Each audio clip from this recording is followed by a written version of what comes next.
Tomaremos esta palabra que hemos leído aquí en el libro de Efesios para hablar bajo el título Sirviendo a Dios, quien va más allá.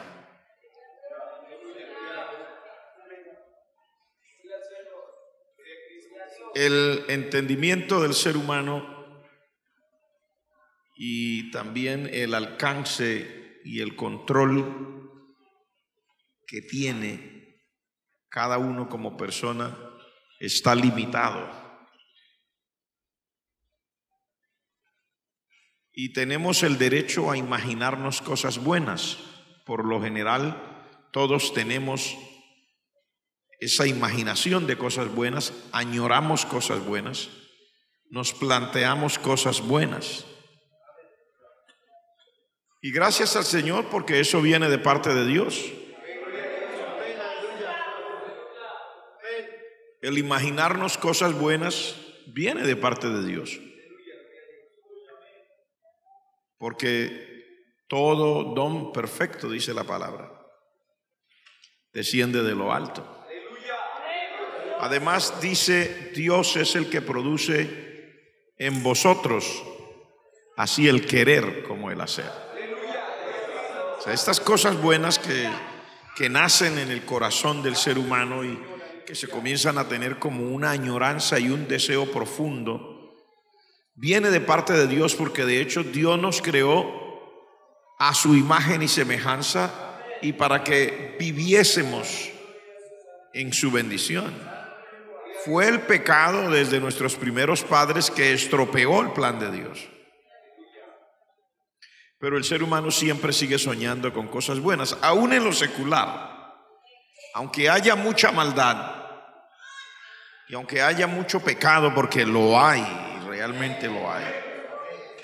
Sin embargo, usted ve que el ser humano sueña cosas buenas. Por ejemplo, sueña, y ese es el momento que estamos viviendo, un escándalo mundial, porque estamos, según dicen los analistas, en la cuarta revolución industrial.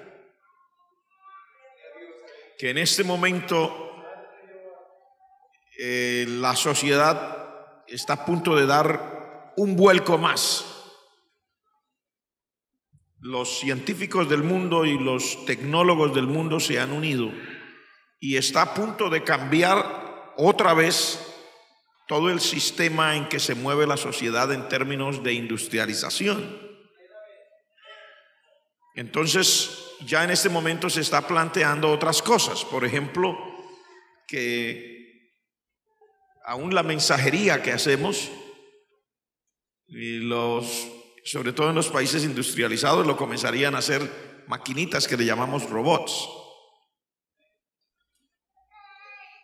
Ya para pedir un taxi, ya normalmente ya se está entrando en la época que ya no se va a usar una llamada telefónica, sino una aplicación en el celular.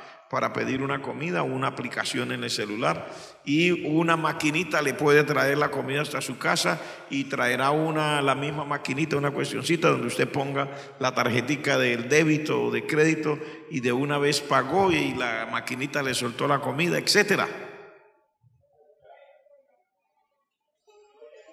Se supone que está a punto de cambiar también el sistema en que se mueven los automóviles y los carros. Hay dos cosas importantísimas en esa área que los científicos y técnicos tienen previsto. Una, que puede cambiar el sistema de la energía que usan los vehículos. Repentinamente, eso no ha podido ser así. No porque no haya las fuentes de energía. Hay fuentes de energía limpias, probadas a satisfacción de los que se han empeñado en esto. Pero usted sabe que el mundo se mueve en un sistema. Y mientras el sistema permanece, es difícil salirse del sistema porque una cosa va atada a la otra.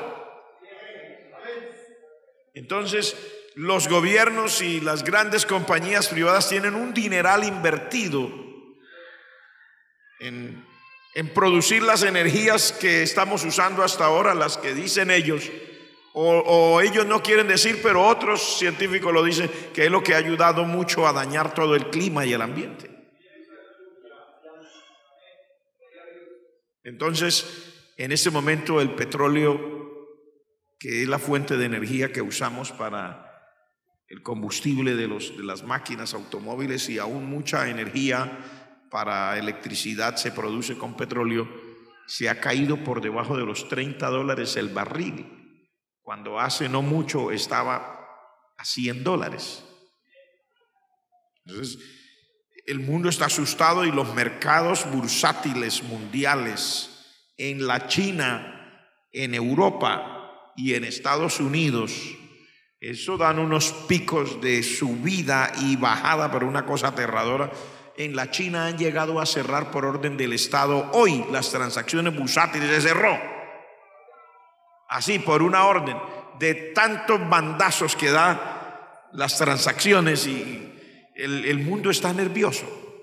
Es muy probable que toda esa alza y caída en los combustibles dé lugar a que en un momento determinado cambie la manera de usar el combustible para los aparatos, los carros, etcétera. De hecho, ya andan por las calles de muchos lugares del mundo automóviles eléctricos. En Colombia los hay. Aún aquí en Bucaramanga, y usted y yo no lo sabemos, andan vehículos eléctricos. Por ahí usted no se da cuenta porque es un vehículo. Es muy probable que también la otra parte, que es un ensayo de prueba y prueba hasta que la han llevado al máximo, y es que se espera que los vehículos ya no sean conducidos por su dueño, sino que los vehículos sean automáticos. En las autopistas de las grandes potencias del mundo andan vehículos que usted no sabe que no van guiados por un conductor. Y es muy probable que todo eso, que es lo que llaman ahora la cuarta revolución industrial, más toda la robotización para tareas que antes no se pensaba que iban a ser así, es probable que todo eso cause una situación terrible. Muchísimas personas se van a quedar sin trabajo porque sencillamente el mecánico que sabe arreglar un carro, o digamos hacer la sincronización de un vehículo que es como el de ahora, de combustible, así como petróleo, lo que sea, y luego el carro es eléctrico, va a ser difícil. Y muchas cosas van a estar sistematizadas según los expertos en este momento. Aunque dicen que los países latinos probablemente sufran un poco menos, porque siempre vamos un poquito más atrás en términos, y probablemente nos dé tiempo. Pero las personas tendrán que seguir estudiando y actualizándose en otras cosas si quieren sobrevivir, dicen los expertos. Sí, todas esas cosas buenas que el ser humano añora, porque mire cuál es la idea. En el momento, la hora de trabajo a la semana son 40 horas. Oficialmente, ¿qué es lo que se quiere? Reducir. Se dice que hay países donde ya trabajan solo 30 horas a la semana, pero recibir mejor sueldo. Y están apuntándole a 25 horas de trabajo solamente semanal. Trabajar menos y recibir más. Y eso trae un desbarajuste. ¿Por qué? Porque para poder trabajar menos y recibir más, se tiene que depender más de las máquinas y de la robotización y de la sistematización de todo lo que hasta ahora se ha hecho manualmente. Y entonces todas nuestras personas, que muchos de nosotros a veces le tenemos miedo a un computador y a los sistemas, uno dice: eso a mí no me gusta, no me hablen de eso, no me digan, y tantas cosas. Muchas personas se van viendo relegadas y relegadas y relegadas. ¿Por qué les digo todo eso? Porque Dios produce en el ser humano la aspiración a cosas buenas. Pero cuando esas cosas buenas a las que el ser humano aspira no están guiadas ni controladas por el Señor, pues el ser humano no es capaz de controlar todas las cosas y no es capaz de medir bien los pros y los contras, y las cosas buenas muchas veces se le convierten en un desastre. Amén, hermanos. Por ejemplo, la adicción del momento, que es las redes sociales.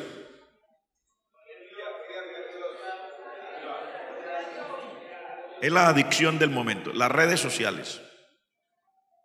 Estar de cabeza allí. Nadie pensó que eso iba a llevar a las personas a que hayan asesinatos, secuestros, violaciones, adulterios, prostitución, etcétera, todo a través de eso. En un momento cuando se creó, se pensó solamente en lo bueno, pero el ser humano tiene deseos de lo bueno, pero sin el control ni el poder de Dios sobre las cosas que aparentemente son buenas, el ser humano no es capaz de medir las consecuencias y se le vuelve un desbarajuste, una tragedia. Mire que hasta los viejos, si no se cuidan, resulta que con el celular ese que lleva ahora, el celular, uno hasta le ve la cara a la otra persona. Y así han dejado el marido a la mujer y se han ido con otra señora. Así ha dejado muchas señoras a su marido, se han ido con otro hombre.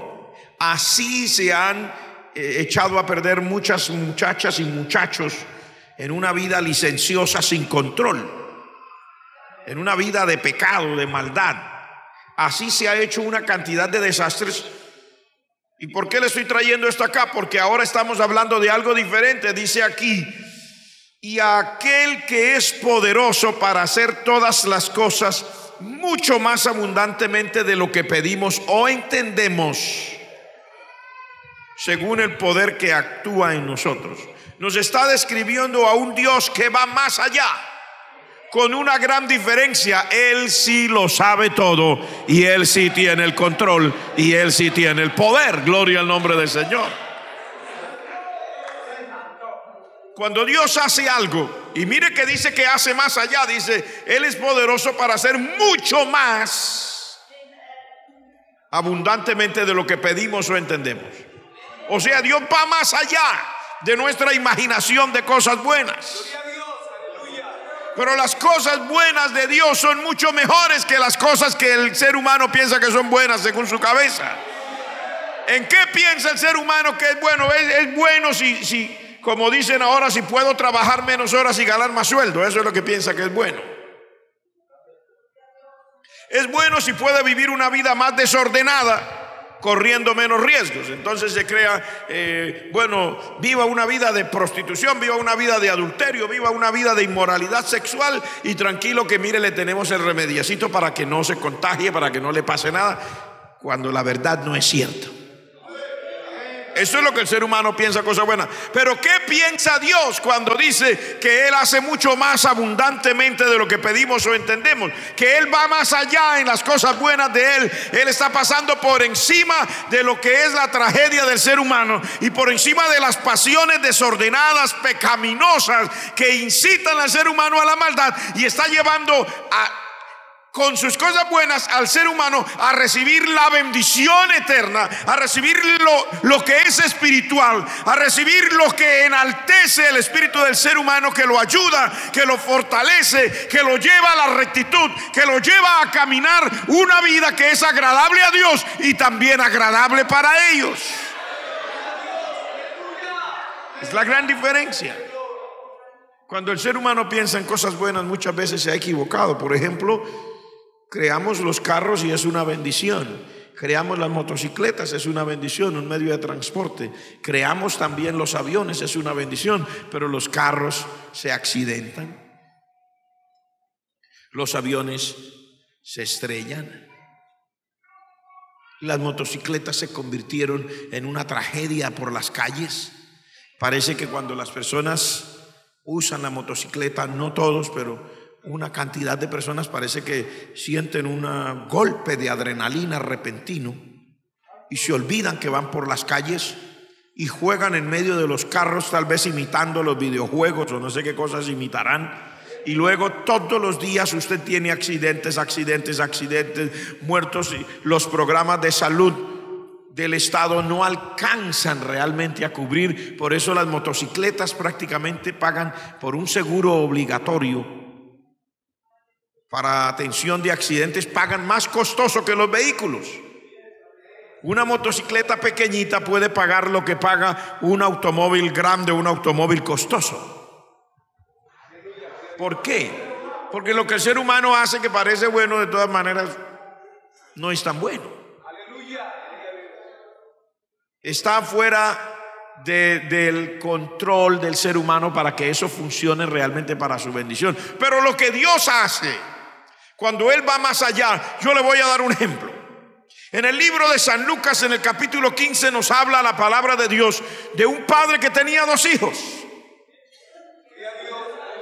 Y el menor de ellos le dijo a su padre: dame la parte de los bienes que me corresponde.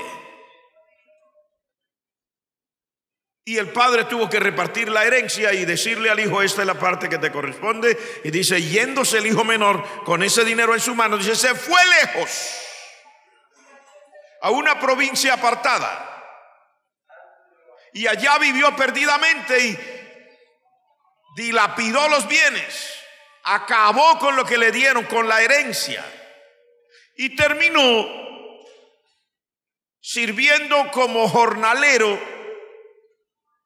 que atendía cerdos, porque había una gran hambre.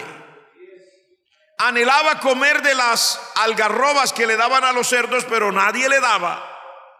Vestido de harapos, en medio del lodazal, con la moral vuelta a pedazos y con un hambre terrible, llegó el momento de pensar: ¿cuántos jornaleros en la casa de mi padre tienen abundancia de pan y yo aquí perezco de hambre? Recapacitó. Y entonces, después de recapacitar, él se arrepiente y dice: no, yo me voy a volver a donde está mi padre y le voy a decir: Padre, he pecado contra el cielo y contra ti, y no soy digno de ser llamado tu hijo. Te pido que me hagas como uno de tus jornaleros, pero por favor déjame trabajar aquí para poder comer. Y efectivamente así lo hizo. Pero la palabra de Dios dice: cuando él volvía a la casa de su padre, estando ya cerca, el padre, que había estado vigilante siempre a la puerta de la casa mirando hacia el camino, vio ese día y dijo: ese que viene allá no puede ser otro que mi hijo, porque venía vuelto pedazos, venía probablemente descalzo, porque la Biblia dice que le mandaron a traer calzado, la ropa toda desbaratada porque le mandaron a traer ropa. Cuando el padre lo vio, salió corriendo a recibir a su hijo y le abrazó. Pero el hijo sabía la condición en la que venía. Él sabía que había echado a perder no solamente el dinero de su padre, que le correspondería a él luego, sino que también había puesto la honra de la familia por el piso, porque no fue solamente el hecho de haberse llevado la herencia. Es que los que conocían a ese padre, que era un hombre rico, tuvieron que saber que el hijo de don fulano de tal andaba como un pordiosero cuidando cerdos, muerto de hambre, como diríamos en el argot popular, con una tragedia encima. O sea, él había no solamente gastado la herencia, sino que aparte de gastar la herencia, había puesto la honra de su apellido y de su padre y de la casa de su padre, la había puesto por el piso. Había pisoteado la dignidad del hogar. Entonces él, sabiendo todo eso, le dice al padre: no soy digno, hazme como a uno de tus jornaleros. Pero el padre, después de haberlo abrazado y de haber podido tener ese contacto con el hijo, rápido le dijo a los siervos: vayan rápido y me traen un vestido nuevo para vestirlo, calzado para sus pies, un anillo para poner en su mano. Vayan y tomen el becerro más gordo, mátenlo, hagamos una fiesta, llamen a los músicos, vamos a hacer un banquete, porque mi hijo estaba muerto y ha revivido. Se había perdido y ha sido hallado. Usted ve cómo Dios va más allá de nuestras expectativas. No se trata de darle otra vez un dinero. Se trata de hacer algo más diferente. Es el hecho de volverle a dar la honra, porque manda a traer el anillo, que era lo que identificaba a una persona como miembro de una familia adinerada. En el anillo estaba el sello. Allí iba lo que realmente significaba pertenecer a esa familia cuando las personas andaban por allí. El padre lo que hace es devolverle la dignidad, y no dice este ha vuelto para ser uno de mis jornaleros. Dice, no, este es mi hijo. Lo volvió a recibir. Aquel venía pidiendo ser jornalero, pero el padre va más allá y le devuelve la dignidad de hijo. Yo pienso que cuando hablamos de todo lo que nuestro Dios hace mucho más abundantemente de lo que pedimos o entendemos, no podemos quedarnos como muchas personas hoy día pensando solo en lo material. Es cierto, el Señor puede ayudarnos con un pantalón, con un trabajo, con un billete de 50,000 pesos, pero eso es irrelevante. Realmente eso no tiene el peso que el ser humano le quiere dar.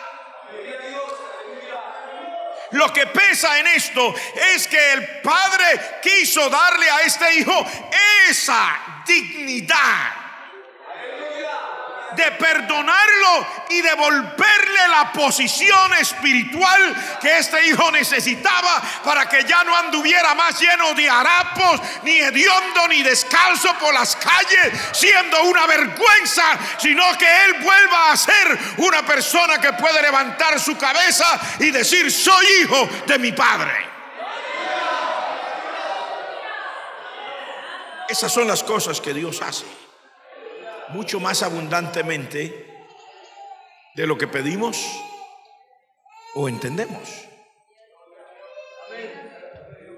Dios va más allá. Algunas veces nosotros mismos tratamos de eliminarnos.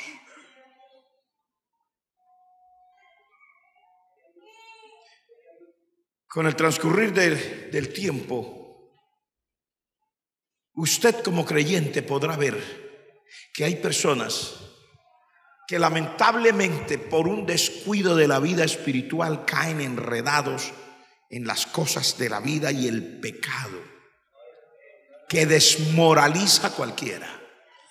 Porque no me vaya a decir a mí ninguno de los que está aquí que cuando una persona que ha gustado del deleite de la vida en Cristo es enredado en el pecado de cualquier tipo, llámese licor, drogas, adulterio, fornicaciones, cualquier tipo de pecado, no me vaya a decir que se siente bien. No me vaya a decir que dice: oh sí, yo quiero estar en la casa del Señor.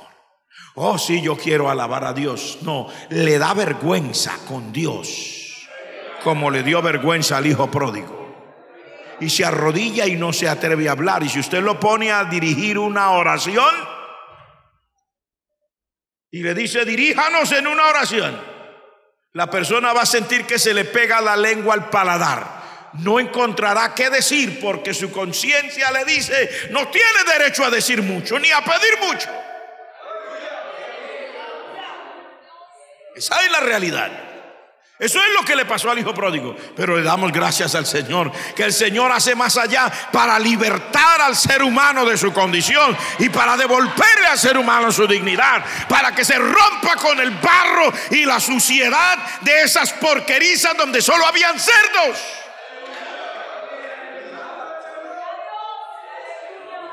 Porque el pecado está tipificado ahí, la vida de pecado está tipificada ahí, como si estuviera en una porqueriza cuidando cerdos.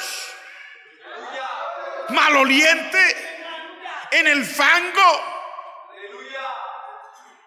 Pero Dios va más allá.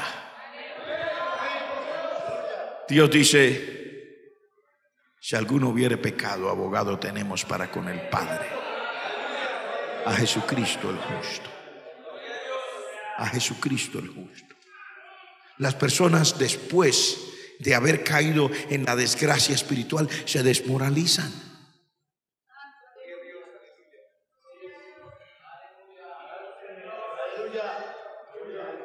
Y usted lo llama, usted lo invita, usted le dice venga, pero él no quiere venir. Sí quiere venir, pero no quiere venir. Es extraño.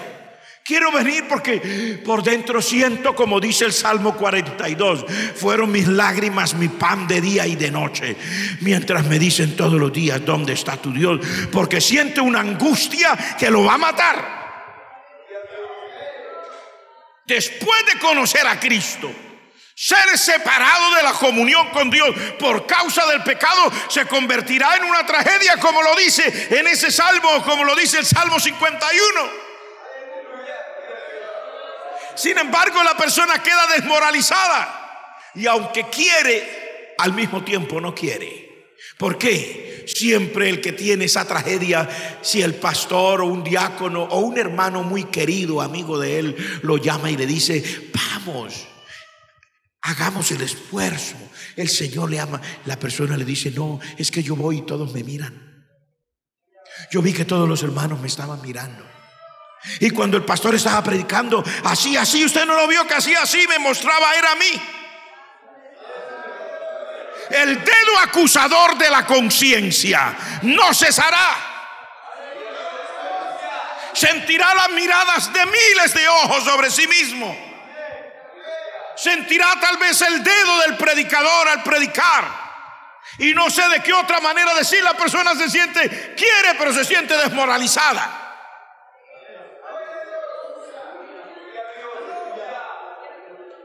Y dice: yo quiero, pero es que todos me miran, es que todos me juzgan, y yo veo que todos están hablando de mí. Yo siento, y es una tragedia. Pero aquí en ese capítulo 15 del libro de San Lucas encontramos a un padre que cuando ve a ese hijo venir, corre donde el hijo, abraza al hijo, le pone otra vez un anillo, le devuelve una vestidura digna, le pone un calzado en los pies y hace un banquete y dice: este ha resucitado.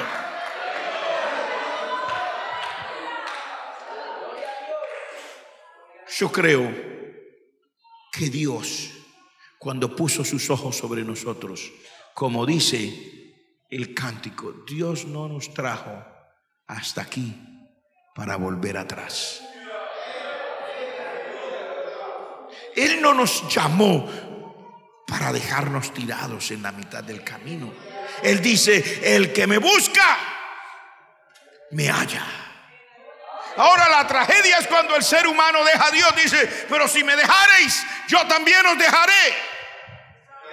Pero hay remedio. Si ya dejó al Señor, haga como el hijo pródigo, vuelva a buscarlo.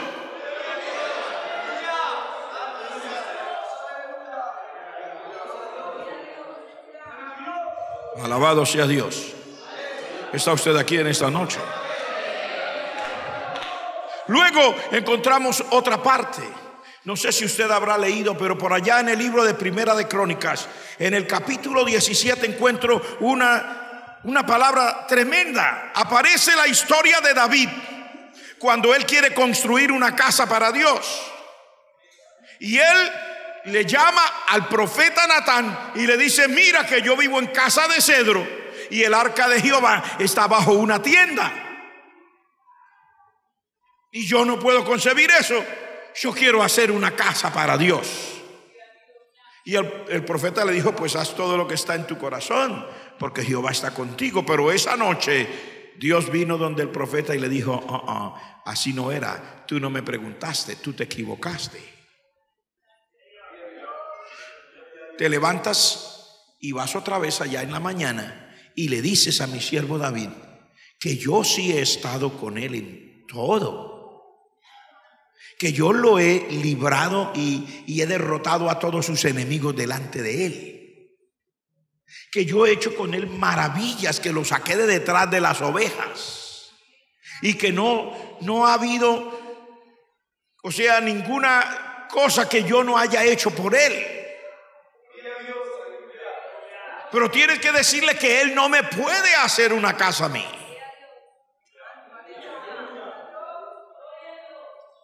Y tienes que decírselo, creo que fue en el capítulo 28 cuando David está hablándole a su hijo Salomón y a los ancianos del pueblo, porque ya él siente que ahora ya le corresponde el turno de irse a la eternidad con el Señor.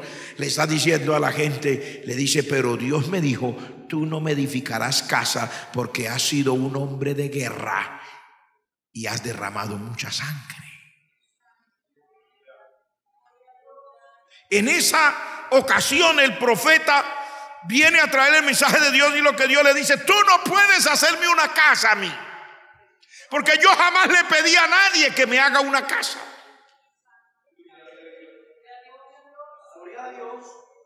Y la intención tuya es buena, pero yo no puedo dejar que tú me hagas una casa, porque desde que comenzaste tu carrera, yo te di el privilegio de ser un hombre de guerra. Y yo quiero decirle una cosa: cuando Dios hace algo, Dios lo hace. A mí me maravilla esto porque David comenzó su carrera siendo un hombre de guerra. Aproximadamente, dicen los eruditos, a los 17 años mató al primero que la Biblia por lo menos lo relata. Era un gigantón filisteo que había venido a estropear y a insultar a los ejércitos de Dios, y mató a ese gigantón que se llamaba Goliat. De ahí en adelante la vida de David estuvo marcada por la espada y la sangre. Este hombre reinó 40 años y antes de ser rey, por lo menos 13 años antes, ya comenzó su vida de guerra. Quiere decir que pasó más de medio siglo batallando, luchando, peleando para que el Señor a través de él derrotara a todos los enemigos de Israel y la tierra que Dios le había prometido al pueblo de Dios pudiera llegar a estar en su totalidad bajo el control de la nación. Pero fueron más de 50 años que este hombre vivió por su espada. Pero ¿sabe qué me llama la atención? Haciendo un paréntesis, mire que cuando es Dios, Dios está con las personas. Una persona que viva en medio de la guerra, por lo general no aguanta 50 años de guerra. Aquí en esta nación ha habido paradojas y hombres que se han convertido en una leyenda por haber vivido en medio de la guerra. Y algunos de ellos han ganado renombre por ser los más viejos en medio de la guerra. Pero esos más viejos en medio de la guerra no completaron 50 años peleando y guerreando, sino después de cierto tiempo ya los tenían el resto de las personas que los acompañaban como unos héroes allá guardaditos, y los otros haciendo la guerra. Pero David hizo la guerra hasta que un día casi lo matan en medio de una batalla. Pero casi no es que lo mataron, no lo mataron. Se murió de viejo. Se murió de viejo porque cuando Dios está con alguien para un propósito, Dios lo va a ayudar a que termine el propósito que Dios le encomendó. Levante la mano el que cree que Dios es poderoso para hacer cumplir su propósito con alguien. Y usted notará, y le voy a hacer una comparación para que usted se dé cuenta que no le estoy diciendo mentiras. David vivió por su espada un mínimo de 50 años, mientras que su hijo Absalón, que se intentó tomar el trono, se murió en la primera batalla. El día que él dijo: voy a dar un golpe de estado a mi padre, le da el golpe de estado se genera una guerra civil, se genera una batalla y el hombre se murió en la primera batalla y ni siquiera se murió con la espada en la mano. La Biblia dice cómo murió. Dice, pasando en su mula por debajo de una encina, o sea, un árbol, se quedó enredada su cabeza en las ramas del árbol y la mula o el mulo en que él iba pasó de largo y él quedó suspendido entre el cielo y la tierra, solamente colgando probablemente de su cabellera, que era muy espesa. Y así murió porque los enemigos lo encontraron y lo mataron. Ni siquiera murió con la espada en la mano. Para que usted se dé cuenta que no se trata de la valentía de uno o de otro. Se trata de que cuando Dios tiene un propósito, Dios hará cumplir su propósito y Dios hará maravillas. Porque ¿era acaso David un guerrero entrenado? No, ustedes saben que no. Todo el mundo lo ha oído. David no era un guerrero entrenado cuando él salió a la guerra. Él era un pastor de ovejas, que lo único que había hecho era pelear con osos y con leones.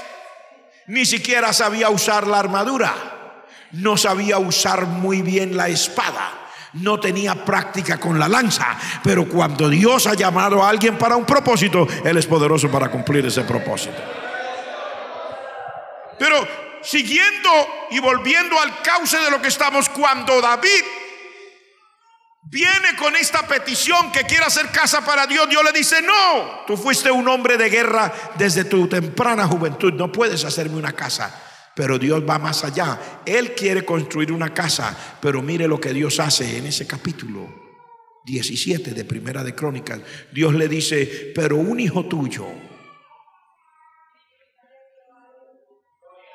que ha salido de tus entrañas, él me edificará casa, porque será un hombre de paz.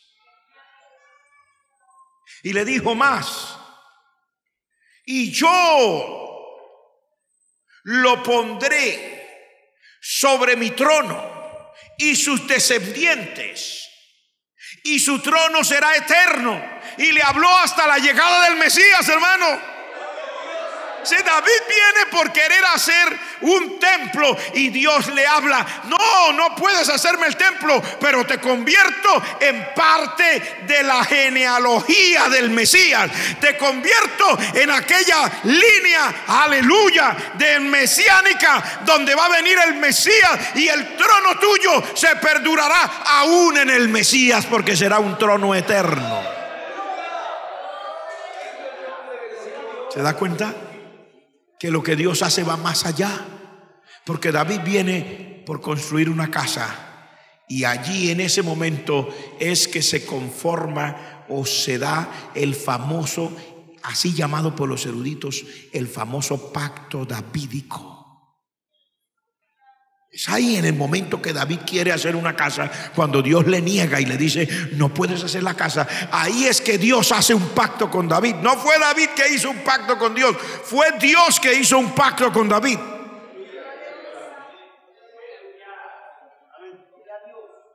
Porque esos pactos que hace Dios, Dios sabe que nosotros no servimos para nosotros iniciar un pacto. Somos muy flojos. Él es el que hace pacto con nosotros.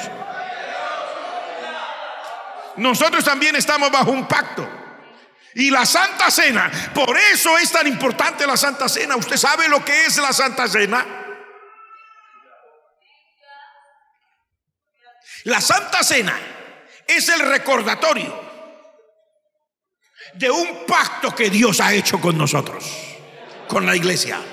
El Señor Jesucristo dijo: esta copa es el nuevo pacto en mi sangre, que por vosotros es derramada. Entonces, este vivir cristiano no es cualquier cosa. Este caminar en Cristo no es una religión. No es que yo vine y me hice parte de esta congregación porque me parece muy bonito como cantan los que cantan, o como que predica el que predica, o me gusta mucho la casa donde vengo a adorar a Dios. No, es una vida que tiene una profundidad tremenda y llega hasta lo eterno. Usted no es cualquiera aparecido en este camino. Usted no es que se enamoró de una religión y usted era un religioso de una religión y ahora se enamoró y se convirtió en un religioso de otra religión y luego viene, sale, peca, vuelve y viene, sale y peca. No, señor, no es así. Usted ha sido involucrado en un pacto que Dios a través de Cristo ha hecho con usted. Sí, Señor. Señor Jesucristo dijo: yo hago un pacto con ustedes. Ustedes serán mis ovejas y yo las pondré en mi mano y nadie me las arrebatará de ahí. Y yo los limpio a ustedes con mi sangre y los aparto para mi Dios y los hago reyes y sacerdotes para mi Padre celestial. Tremendo. Usted entendía esa realidad. Y cuando Dios hace eso con nosotros, también está yendo más allá. ¿Cuántos de nosotros vinimos a Cristo fue buscando que me sanara un lobanillo que tenía no sé en dónde? Un tumorcito que me estaba molestando por acá. Que hagan una oración por mí, que porque el hogar se me va a desbaratar y yo no quiero que mi marido se vaya. Y me dijeron que vaya a la iglesia y así fue que vinimos al Señor, buscando por ahí un medio arreglo en el hogar. O probablemente alguien vino porque la vida lo llevaba torturado y tenía pensamientos de suicidio y quería remediar su salud mental. Pero ya al llegar a Cristo, al venir nosotros al Señor, el Señor va mucho más allá de todo eso. El Señor nos miró no para sanarnos el lobanillo, aunque lo sanó. El Señor nos miró no para sanarnos el tumor, aunque lo sanó. El Señor nos miró no para arreglar el hogar, aunque lo arregló. Pero Él nos miró mucho más allá para decir: he aquí, yo te hago hijo de Dios. Porque a todos los que le recibieron, a los que creen en Cristo, les dio potestad de ser hechos hijos de Dios, los cuales no son engendrados de carne ni de sangre ni de voluntad de varón. Y fue tan allá que nos hizo parte de un nuevo reino. Y la palabra de Dios dice que ese reino está compuesto por reyes y sacerdotes. Por eso yo le aconsejo: no se quede en la casa mirando televisión. ¿Qué hace un rey y un sacerdote del Altísimo mirando televisión mientras el pueblo de Dios y el resto de gente que componen el reino de Dios están adorando al Señor, alabando al que vive, exaltando al Señor, y usted por allá pensando en otras cosas, como si no hubiera sido ungido con aceite, como si nunca hubiera recibido la salvación? ¿Qué hace usted por allá dando vueltas en la vida y en el mundo, dejando que el diablo lo estropee y acabe con el plan de Dios para usted, cuando en la realidad el Señor lo llamó para ser parte de un reino?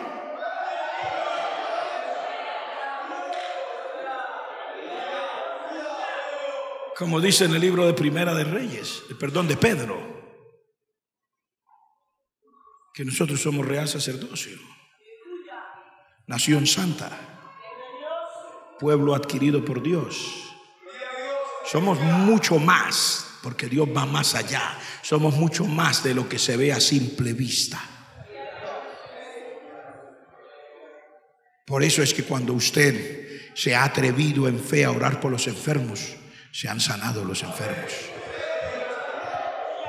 No porque usted tiene poder, sino porque Dios hizo por nosotros y seguirá haciendo por nosotros mucho más allá de lo que nosotros entendemos, de lo que nosotros pedimos. Y pensar que andamos en la vida solamente mirando las cosas materiales: un nuevo mueble, un nuevo carro, una nueva casa, un diploma más grande o un trabajo o un negocio un poco más productivo, cuando en la realidad lo que Dios ha hecho va mucho más allá de un triste diploma, trabajo o un dinero.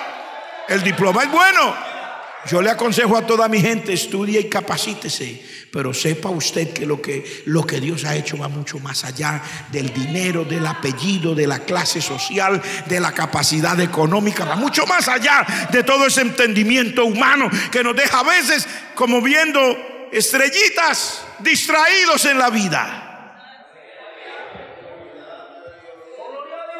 Bendito sea Dios. Les iba a hablar de un caso más, pero esto es tan bueno que se le va a uno el tiempo tan rápido, hablando de tantas cosas. Porque yo le podría hablar a usted de, por ejemplo, de José, un muchacho que es arrancado de la familia de su padre, llevado como un esclavo a Egipto. Luego de ser llevado allá y ser esclavizado, viene una mujer y lo acusa y termina en la cárcel. Y sabe lo único que él pide en la cárcel. Mire lo que él pide.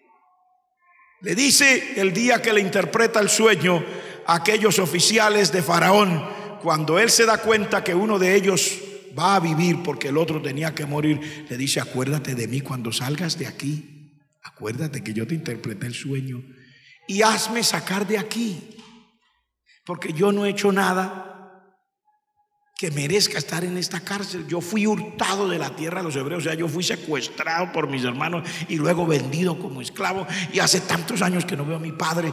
Si puedes hacerlo, te lo agradeceré. Ayúdame a sacar de esta cárcel. Era lo único que él pedía. Él no estaba pidiendo nada más. Ayúdeme a salir de la cárcel.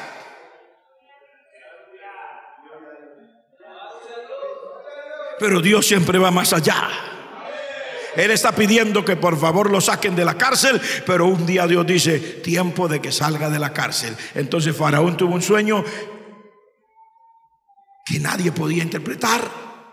Le dicen: ay, me acuerdo que allá hay un muchacho en la cárcel, ese sabe interpretar los sueños. Y efectivamente sale de la cárcel, pero no para ser un hombre que está fuera de la cárcel, sino para ser el segundo después de Faraón en toda la tierra de Egipto. Usted ve cómo Dios va más allá. Pero cuando él llega al momento de reunirse con sus hermanos y con su padre y toda su familia, él entiende que no era ni siquiera para ser el segundo en Egipto, porque Dios había visto más allá que ser el segundo en Egipto. Y él le dice a su familia: miren, no fueron ustedes los que me vendieron para acá,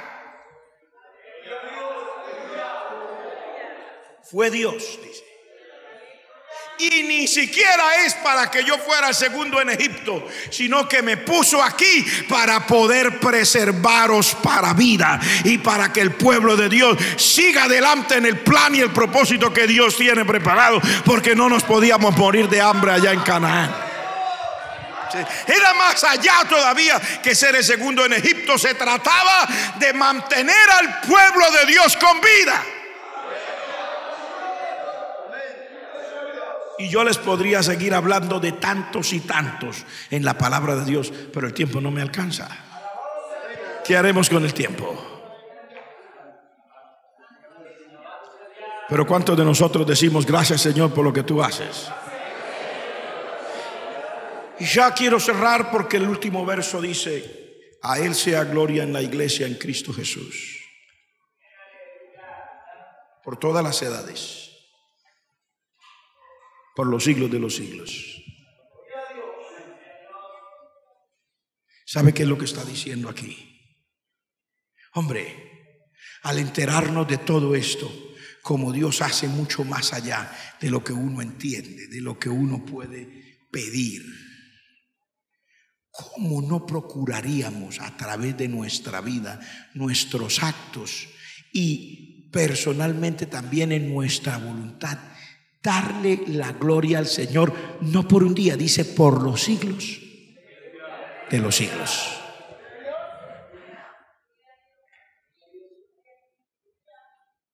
¿Cómo nos atreveríamos nosotros, después de darnos cuenta de todo lo que Dios ha hecho, a nosotros no hacer nada para darle la gloria a Él?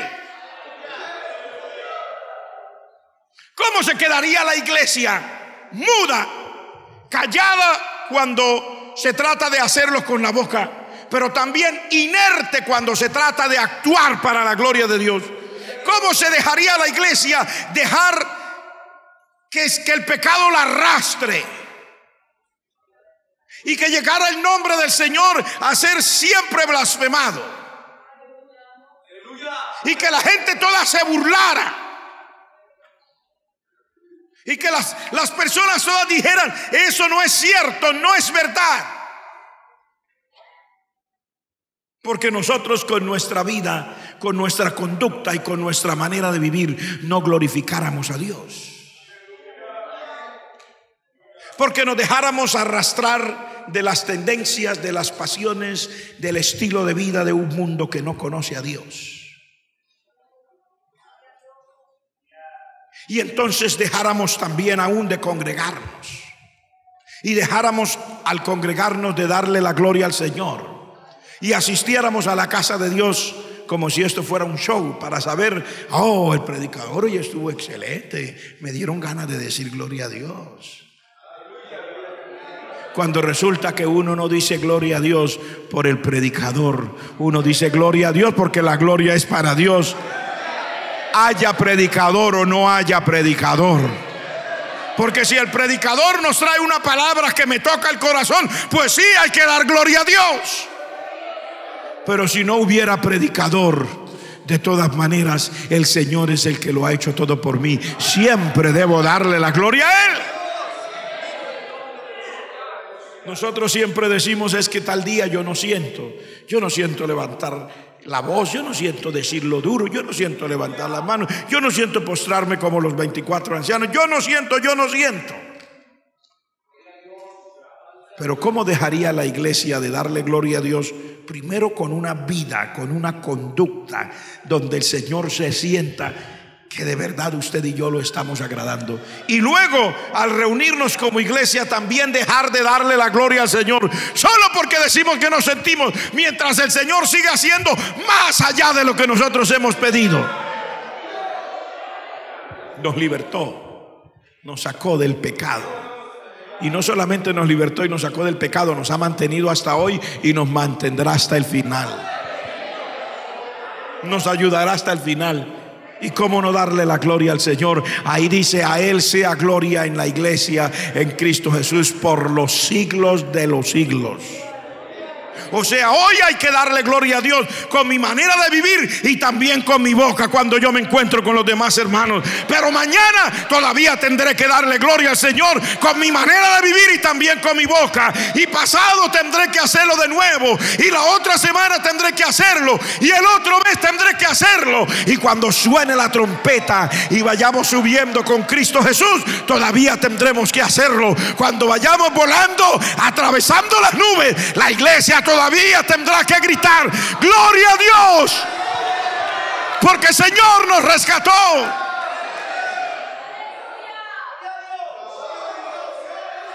Aleluya. Sea bendito su santo nombre.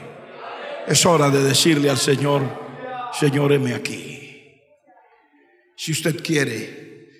Y como dicen algunos: pues no me manden a poner en pie si yo no siento. Pues si no siente, quédese sentado. Pero el que sienta deseos, póngase de pie y dígale al Señor: Señor, heme aquí. Has hecho tantas cosas buenas por mí.